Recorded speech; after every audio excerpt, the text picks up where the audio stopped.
Dante. Today I'm filming with the GoPro Mini 1080p, 30 FPS. Exported to 720p for that crispy small file size HD quality. And today we are walking around chilly Philly. However, today it's actually a bit warmer. I'm not double downed, I'm only single downed. And yeah, so first thought of the day. How to be happy. This is the $1 million question. Is everyone seeking happiness in life?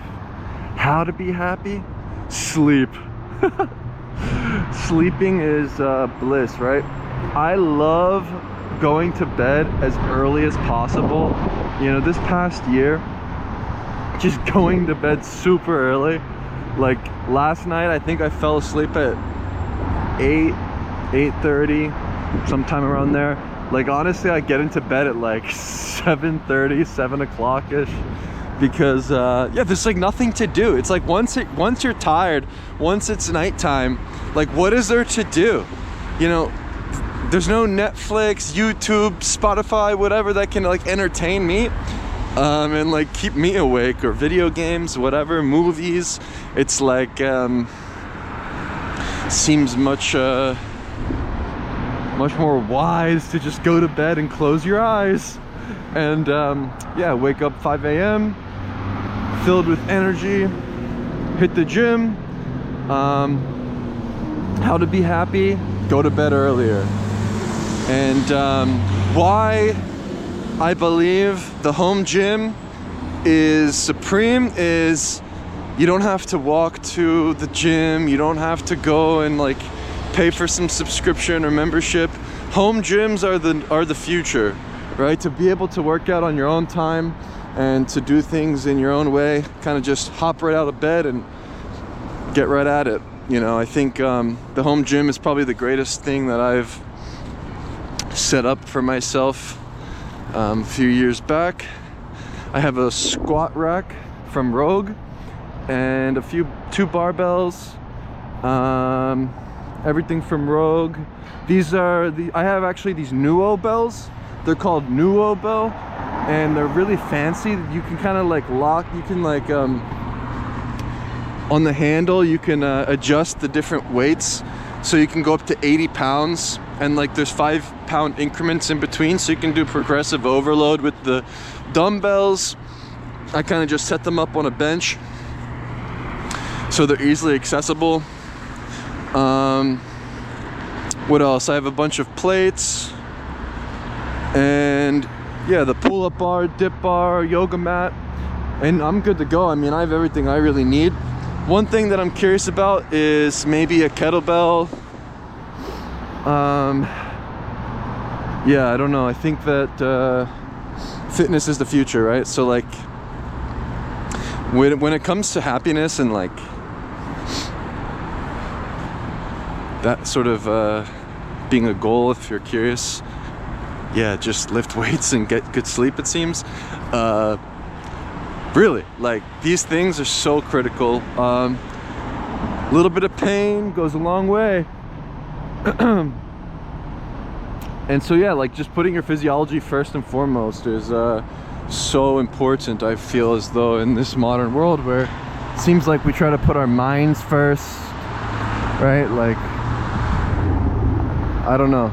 I think physical strength ultimately is power. You know, you can read as many books as you want and gather knowledge, but really I find knowledge to be through experience. Look at that crane moving the big piece of concrete or steel. What is that? It's crazy. Look at that. Up and moving in the morning. Also, this past year, I'm now officially 1 year carnivore. Every single day, I do a 24-hour fast for 1 year. LiDAR technology is the future, maybe for photography. LiDAR is very interesting to me. I have to still play with it with my Insta360 X3. But anyways, 1 year extreme carnivore diet, At the beginning, I tried to eat fruits with it to wean into it, starting with like 1 pound of beef per day. Then I went to 2 pounds of beef per day.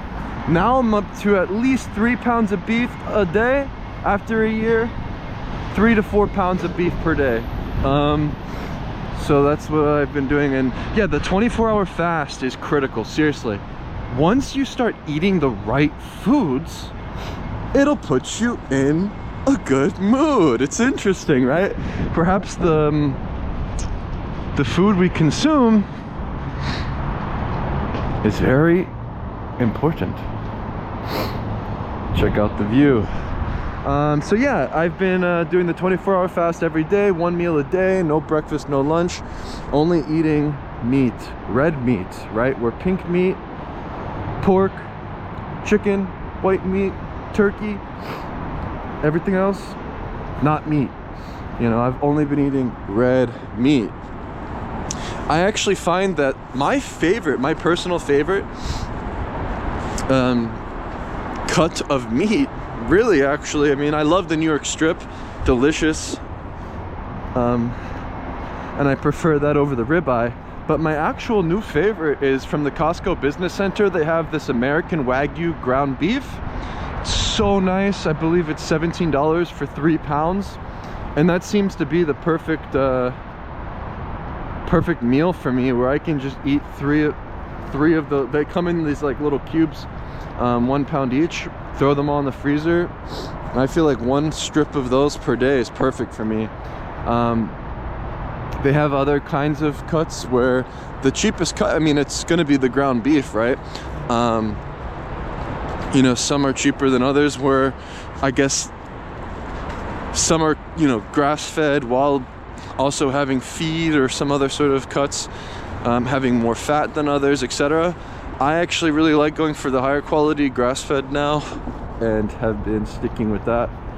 So yeah, Costco is a good thing to go to Costco and stock up. Yeah, it's fun to think about like ancient Greece, ancient Rome, and capital, and the notion of capital being cattle, wealth, being how many cows you had to barter and trade. It's a fun notion. Beautiful morning.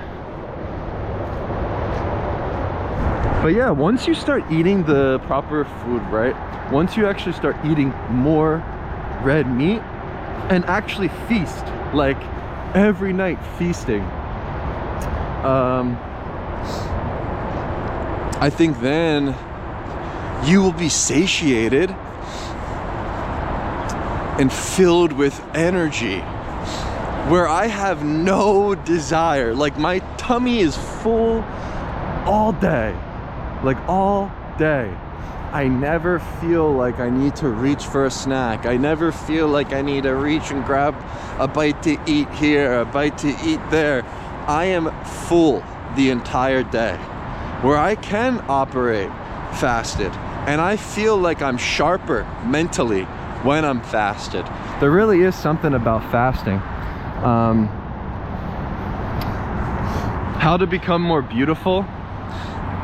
Start fasting every day, lose body fat, lift weights, increase muscle, right? It doesn't hurt to get more muscular, right? Seems like a wise idea, you know? So these things have been game changer, man. I'm so filled with energy and excitement and happiness. Yeah. Then what's the best lifestyle? The best lifestyle is one that is maximally pedestrian friendly. So living in a city, living in a town that has places to walk, preferably a path like this that's dynamic, where you can go off into the grass and various terrains. I'll probably stay on the trail today because it rained and it's wet, but yeah, I'd say living somewhere where you can walk around and sort of just get from point A to point B in your town without having to use any public transportation or a car. Yeah, this is important for me, where motivation is in the movement of your legs. Nowadays, I was wearing the barefoot shoes for a while, but now I just have these like 5-finger toe socks on, so my socks go around each one of my toes. Yeah, for the past year I was walking barefoot, which is great, with the Vibram 5-finger ELX, and my calves are stronger, my feet are stronger, my legs have gotten stronger, and my toes have separated and gone back to their natural state. And yeah, I've never felt this great. So walking is important, right? The best lifestyle is maximally pedestrian friendly, where walking is critical for human thriving. We are biped for a reason.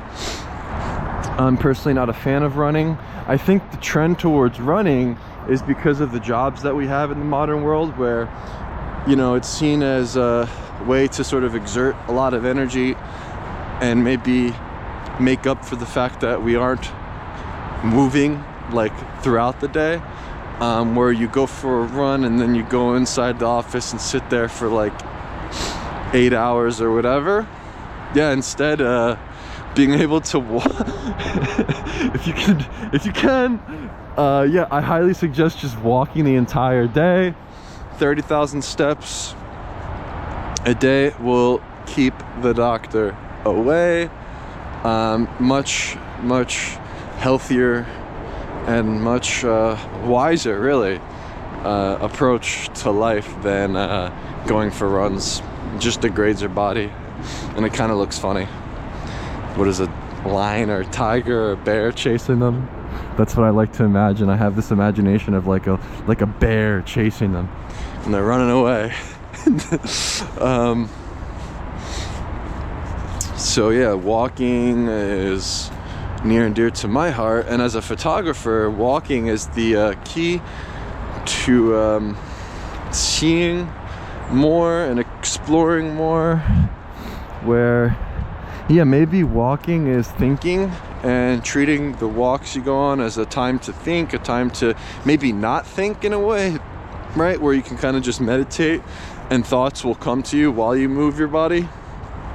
You know, I personally can't think, I can't do anything creative just sitting behind a computer screen. It seems like using the iPhone or the iPad on the go is a wise way to do creative work, where, yeah, you can move your body and also do some sort of computing, blogging, whatever. Why blog?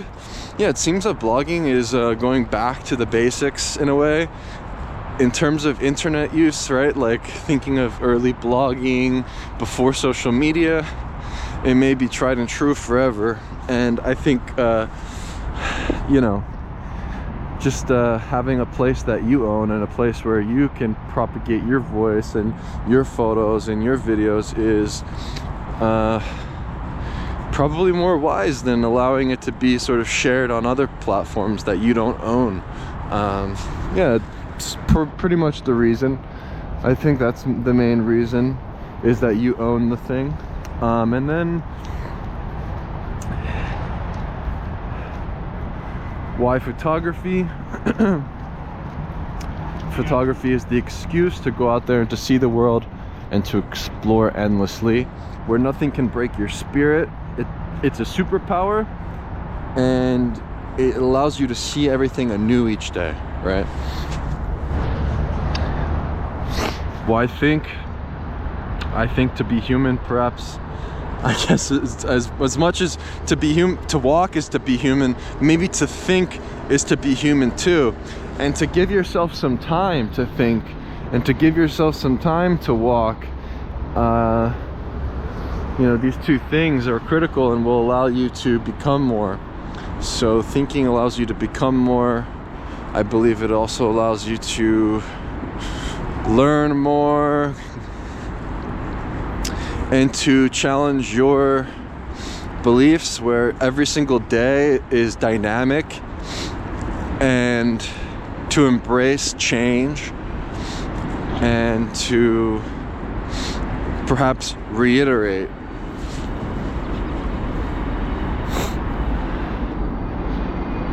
So what's so great about life? I think the most beautiful thing about life is its finite nature. You know, we're here for what seems to be a blip, a minute, an instant, right? Where it's very short, this world, this life. And you know, while life is short, the world is large, right? I don't know that I have desire to go to Mars, because there's just so much to see in this world, where you could live until you're 100 years old and still not see everything. You know, you could still be traveling around the entire globe through every village in town and not see everything. And you know, that's, I don't know, I think that's a really inspiring thought, that the world is open, there's so much to explore. And you know, that's what fuels my lust for life, is that fact that even within my city, in my hometown, there's just going to always be something new to see until the day that I pass. And that can be at any moment. And that's kind of it's kind of what makes life so special. And yeah, I think a good mode of living, like how do I like to live my life? I like to live my life kind of carefree. I like to live my life in this way where I treat myself like the ultimate hero in the video game. Thinking of games like Legend of Zelda that I grew up playing on my Nintendo. You know, I'm kind of exploring the open world, going on side quests, meeting new people, interacting with NPCs, upgrading my stats, my armor, and ultimately looking for the princess. And we'll fight the final boss. So yeah, maybe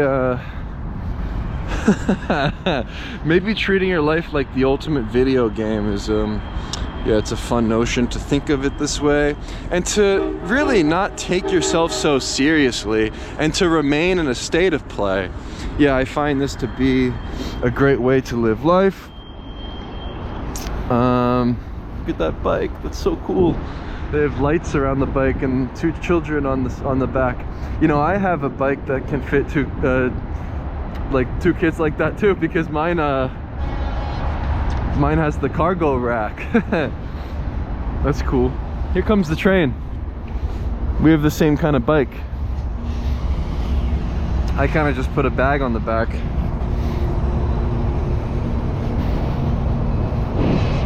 Oh, they're transporting logs. I think those are logs, yeah. They're cutting down trees. They're cutting down the trees. It's a lot of trees.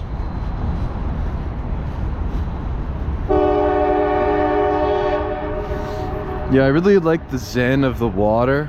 What is that feeling, right? That feeling of just being by the water. Why does that feel so good? I don't know what it is. There's something about being by water that kind of just, maybe there's some sort of biological connection, some sort of connection between us and nature, you know. Where's the sun? It's still rising.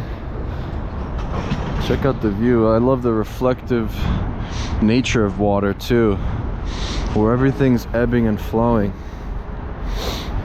The train's moving, the water's moving, my feet are moving. You know, movement and chaos I love. I thrive in the unknown, where yeah, it seems the more that you kind of just throw yourself out there and to take more risks, the more interesting and fun and enjoyable life becomes. Yeah, to not be complacent, to embrace the new, to embrace change. I'm very optimistic. I think that returning to the sort of childlike, naive state and to look at the upsides of life is nice, considering the use of artificial intelligence and the way that it can promote human thriving. Treating ChatGPT as a way to gather information and to learn and grow. I am enjoying the DALL-E 3 system and creating these visualizations using AI art. I think that the future is bright. I think that the future holds potential for us to all thrive together in abundance. Yeah, don't read the news. Delete your Instagram. Stop using social media. Yeah, kind of go off the grid in a way. Start a WordPress.org blog, Bluehost.com. Host your first name, last name.com. Install the Astro theme and just start plugging and playing today. Yeah, I'm kind of living my life like, yeah, it's 2023. Remain present, remain zen, remain in the now, forget about the past. But perhaps, well, I'm in 2023, I'm simultaneously living in 2050. And I think that sort of, you know, pondering and considering the future is interesting, actually, and to adopt the new ways of doing things is good. And you know, I'm living in this world right now, you know, the world of Dante of Philadelphia does not exist, but you know, I'm living in this world where, you know, the reason why I think you should stop reading the news and you should stop watching the TV and get off of social media is I'm living in this world where there's going to be a day soon enough where you're not going to be able to decipher what's real and what's not. You know, George Orwell could have never predicted this, okay? You know, can we really trust writing? Can we really trust the news? Can we really trust anything on the internet? I say just assume everything is generated from a bot. I feel like when I see someone on social media making a video, they're tied down to advertisement dollars, sponsors, etc. It's like on some Black Mirror shit. They got like a gun to their head to force them to make the video. It's weird, especially the news. So yeah, just consider that everything could potentially just be written by AI. All the internet users could be AI, and the future of the internet intrigues me, to say the least. You know, I think that going into the future, just assuming that everyone's a bot, it's probably wise.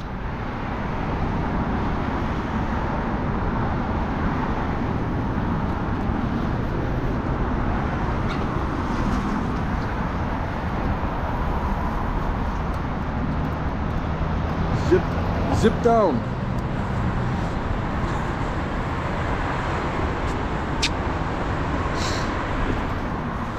Check out the view. Beautiful morning. Yeah, the sun's coming up. Maybe I should just sit here and watch the sunrise now.